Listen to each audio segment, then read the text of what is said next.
আসসালামু আলাইকুম। আশা করি আপনারা সবাই ভালো আছেন। তো আজকে প্রায় 10 দিন পরে আমাদের খামারে বোরিংগুলো আমি রেডি করে ফেললাম, কারণ আগামীকালকে বাচ্চা আসবে খামারে।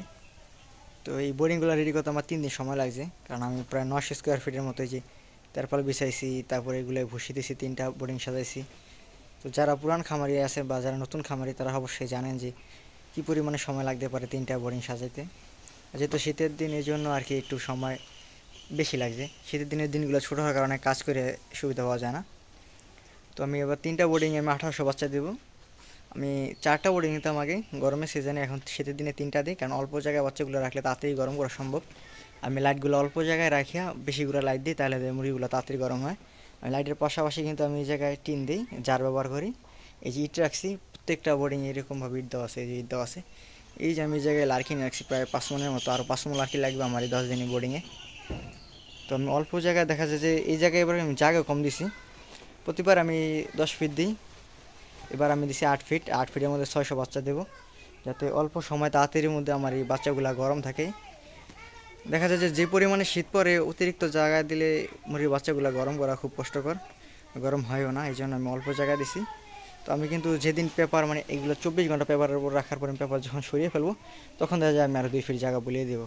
প্রথম দিন আমি অল্প জায়গার মধ্যে রাখবো বাচ্চাগুলো। আর প্রচণ্ড পরিমাণে শীত পড়ে রাত্রে, তো এই জন্য আমার এই ব্যবস্থা। তো এই যে আমি লার্কি, এই জায়গায় লার্কি এনে রাখছি প্রায় 5 মন, তো আরও 5 মন লার্কি লাগবে। আমি আপনাদেরকে দেখাই যে আমার এই জায়গায় পেপার বিছানো আছে। অনেকে বলতে পারেন যে ভাই এখানে তো পেপার বিছানো আছে, যারা জানেন না আসলে পেপার নিচে কিন্তু বসে আছে। আমি আপনাদেরকে দেখাই, এই যে সম্পূর্ণ বোর্ডিং এভাবে সাজানো হয়েছে। তো এই যে আমি কাঠ দিয়েছি, কাঠের উপরে যায় যে মুরগি যে পানির পাত্রগুলো কাঠের উপর দিব, যাতে আমার পেপারগুলো না ভিজে। খাবারের পাত্রগুলো এখন আমি প্রথম আনার পরে খাবার দিয়ে দেবো পেপারের উপরে, দেখা যায় 2-3 ঘন্টা পর আমি দিব খাবারের পাত্রে খাবারগুলো। আবার 2 দিন পর থেকে আমি খাবারের বান্ডার নিচে এভাবে ছোটো ছোটো কাঠ দিয়ে দেবো, যাতে মুরগিতে যে ভুসিগুলো না উঠাইতে পারে খাবারের পাত্রের উপরে। আর সম্পূর্ণভাবে খামার এই যে আমি ছাতির কাপড় ব্যবহার করছি আমাদের তার পালে, কারণ পুলি দিলে খামারে গ্যাসগুলো বের হতে পারে না, তো মুরগির বাচ্চার গ্যাস হয়, কিডনিতে লাংসে পানি জমে, নানা ধরনের সমস্যা হতে পারে। এই জন্য উপরে ছাতির কাপড় ব্যবহার করছি যে পর্দা, আর নিচে আমি পুলি দিছি, যেটা খামারের মাচার নিচে আছে বর্তমানে। আর আমি ওই পাশটাও আটকে দেবো যে কাগজ আনি রাখছি, এটা খামারের ভিতরে, এই জন্য সমস্যা হবে না। আর আমার খামারের ভিতরে এই জায়গায়, এই যে আমার এই জায়গায় এটা 24 ঘন্টা খোলা থাকে।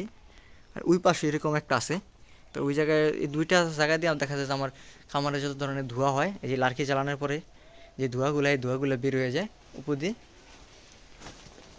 আর কোনো ধরনের গ্যাস হলে উপর দিয়ে বের হয়ে যায়। তো আমি এই যে খাবারের পানির পাত্রগুলো আমি ধুয়ে রাখছি বাচ্চাদের।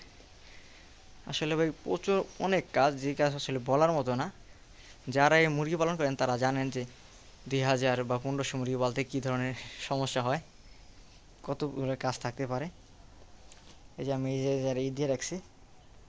তো আমি এই মুরগি বাচ্চা ছাড়ার পরে দেখা যায় সন্ধ্যার দিক দিয়ে প্রায় বিকাল 5টার দিক দিয়ে জ্বালিয়ে দেবো, সকাল 9টার দিক দিয়ে জেরগুলো বন্ধ করবো। আর এই জায়গায় কিন্তু আমি সারা রাত্র পাহারা দিব, জের জ্বালাবো, মুরগির খাবার দেবো, পানি দেবো।